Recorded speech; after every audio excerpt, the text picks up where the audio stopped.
मराठा आरक्षणासाठी आजपर्यंत तब्बल 48 मराठा बांधवांनी आपले आयुष्य संपविले अशी कागद म्हणतात. कळत न कळतपणे किती मराठा बांधवांनी मराठा आरक्षणाची वाट पाहू पाहू आपले आयुष्य संपविले असेल याचा अंदाजच नाही.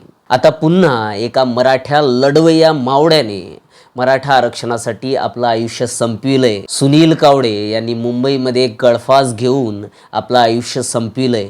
आता वेगवेगळ्या राजकीय पक्षांच्या राजकीय नेत्यांकडून त्यांना मोठ्या प्रमाणात श्रद्धांजली अर्पण केली जात आहे, दुःख व्यक्त केल्या जात आहे. परंतु महाराष्ट्रातील राजकीय नेतृत्व हे विचार करायला तयारच नाही की मराठा बांधवांवर ही वेळ का येत आहे. 1980 पासून मराठा आरक्षणासाठी चाललेल्या या लढ्याला का बरं कुठल्याच राजकीय नेत्याने न्याय मिळवून दिला नाही. मराठा आरक्षणाचा प्रश्न रखडविण्यात महाराष्ट्रातील राजकीय नेत्यांचा मोठा हात आहे हे तर स्पष्टच. आणि या सर्व गोष्टीचा विरोध संपूर्ण महाराष्ट्रातून होत असतानाही आपल्याला दिसत आहे. आणि या सर्व नेत्यांमध्ये सर्वात पहिलं नाव येते ते म्हणजे शरद पवारांचं. शरद पवारांनी जर प्रयत्न केला असता तर 1990मध्येच मराठा समाजाला आरक्षण मिळालं असतं असं म्हटलं जाते. काही लोकांकडून तर असं सुद्धा म्हटलं जाते की मराठा समाजाची फसवणूक, मराठा समाजाचा विश्वासघात शरद पवारांनी केलाय. हे खरं आहे का? खरोखरच शरद पवारांनी मराठा आरक्षण रखडविलं, फसवणूक केली? चला तर मग समजून घेऊ असे सर्व प्रश्न जे महाराष्ट्रातील संपूर्ण जनतेच्या मनात आहेत. त्यासाठी हा संपूर्ण व्हिडिओ शेवटपर्यंत पाहत राहा. मित्रांनो, आजपर्यंत शरद पवार महाराष्ट्राचे 4दा मुख्यमंत्री झाले. 1978मध्ये तर चक्क मराठा नेतृत्व, मराठा आरक्षणाच्या बाजूला असलेले वसंतदादा पाटील यांचं सरकार पाडून शरद पवार मुख्यमंत्री झाले. आणि खऱ्या अर्थाने याच कालखंडात मराठा आरक्षणाची मागणी जोर धरत होती. तेव्हा सुद्धा मराठा आरक्षणाचा प्रश्न सोडविला गेला जाऊ शकला असता. 1988मध्ये त्याच वसंतदादा पाटलांच्या म्हणण्यानुसार काँग्रेसने शरद पवारांना पुन्हा मुख्यमंत्रीपद दिलं आणि शरद पवार दुसऱ्यादा महाराष्ट्राचे मुख्यमंत्री झाले. शरद पवारांच्या या मुख्यमंत्री पदाच्या कारकिर्दीतच ओबीसी आरक्षण लागू झालं. तेव्हा सुद्धा मराठा आरक्षणाचा प्रश्न सुटू शकला असता, परंतु शरद पवारांनी जाणून तो प्रश्न टाळला. यावेळी केंद्रात व्ही.पी. सिंगांचं सरकार होतं तर महाराष्ट्रात शरद पवार मुख्यमंत्री होते. त्याचवेळी अखिल भारतीय मराठा महासंघाचे अध्यक्ष शशिकांत पवार यांच्या अध्यक्षतेखाली एक कमिटी व्ही.पी. सिंगांना भेटण्यासाठी गेली. मराठा आरक्षणाचा प्रश्न व्ही.पी. सिंगांसमोर त्यांनी मांडला. तेव्हा व्ही.पी. सिंगांचे शब्द अत्यंत महत्त्वाचे होते, मराठा आरक्षणाचा प्रश्न सोडू शकणारे होते. त्यावेळी व्ही.पी. सिंग म्हणाले होते की हा मुद्दा राज्य सरकारचा आहे.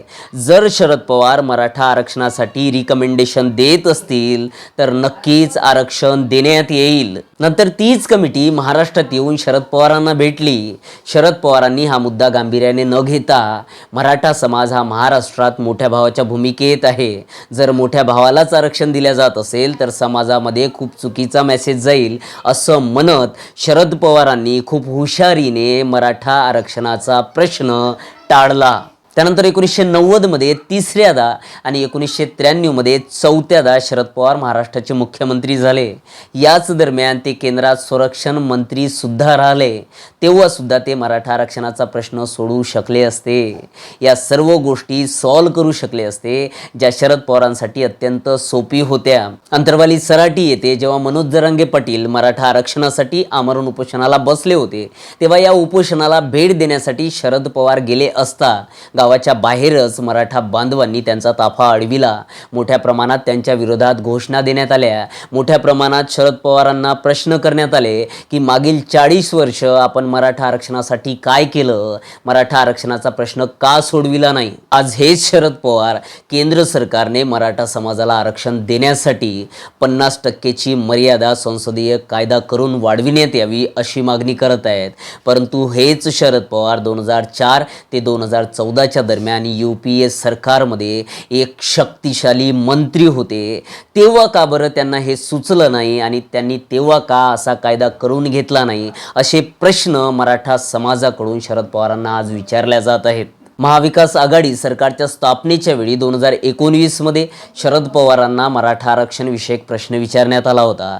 तेव्हा शरद पवारांनी तो प्रश्न म्हणजेच मराठा आरक्षणाचा प्रश्न तेवढा महत्त्वाचा नाही असं बेजबाबदार वक्तव्य दिलं होतं. अनेकदा मराठा आरक्षणाच्या मुकमोर्चाला सुद्धा शरद पवारांनी पाठिंबा नाकारला. मराठा आरक्षणासाठी कधीच त्यांनी सकारात्मक भूमिका घेतली नाही. हेच सर्व आपल्याला दिसून येईल. एवढंच नाही, काही दिवसापूर्वी शरद पवारांचं आत्मचरित्र लोक माझे सांगाती प्रकाशित झालं.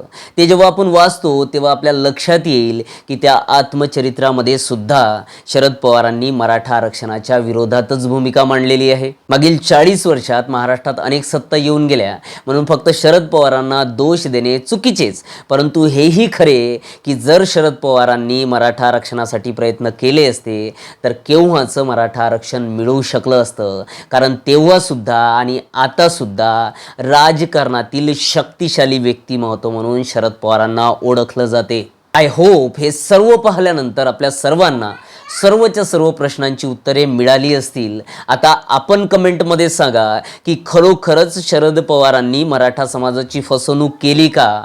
जर शरद पवारांनी प्रयत्न केले असते तर मराठा समाजाला आरक्षण मिळू शकलं असतं का?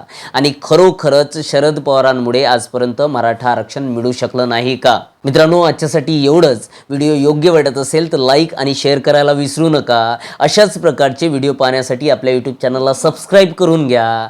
पुन्हा एकदा नवीन विषयासह महत्त्वपूर्ण विषयासह भेटू. तोपर्यंत जय हिंद, जय महाराष्ट्र.